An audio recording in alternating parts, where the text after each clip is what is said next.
I'm Lavinia Jarrett. I'm the Acting Chief Exec of Demelza Hospice Care for Children, and I would love to read to you "'Twas the Night Before Christmas." 'Twas the night before Christmas, when all through the house not a creature was stirring, not even a mouse. The stockings were hung by the chimney with care, in the hope that St. Nicholas soon would be there. The children were nestled all snug in their beds, while visions of sugar plums danced in their heads. And Mama in her kerchief and I in my cap had just settled down for a long winter's nap. When out on the lawn there arose such a clatter, I sprang from my bed to see what was the matter. Away to the window I flew like a flash, tore open the shutters and threw up the sash. The moon on the breast of the new fallen snow gave a lustre of midday to objects below, when what to my wondering eyes should appear but a miniature sleigh and 8 tiny reindeer, with a little old driver so lively and quick, I knew in a moment it must be St. Nick. More rapid than eagles his coursers they came, and he whistled and shouted and called them by name. Now Dasher, now Dancer, now Prancer and Vixen, on Comet, on Cupid, on Donder and Blitzen. To the top of the porch, to the top of the wall, now dash away, dash away, dash away all.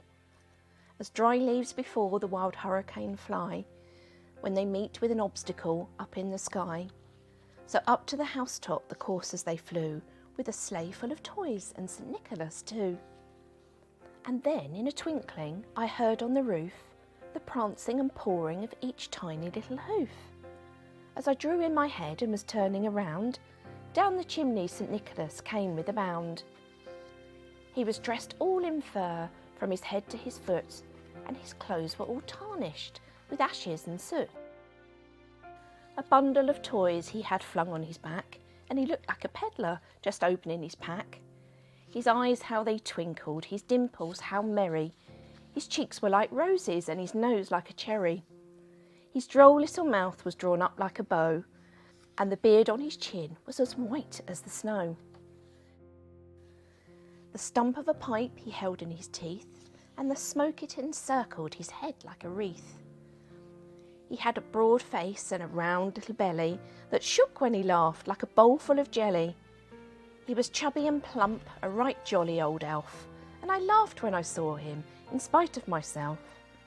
A wink of his eye and a twist of his head soon gave me to know I had nothing to dread. He spoke not a word, but went straight to his work, and filled all the stockings, then turned with a jerk, and laying his finger alongside his nose, and giving a nod, up the chimney he rose. He sprang to his sleigh, and to his team gave a whistle, and they all flew away like the down of a thistle. But I heard him exclaim, as he drove out of sight, "Merry Christmas to all, and to all a good night." And we'd like to wish you all a very Merry Christmas from everyone here at Demelza Hospice Care for Children.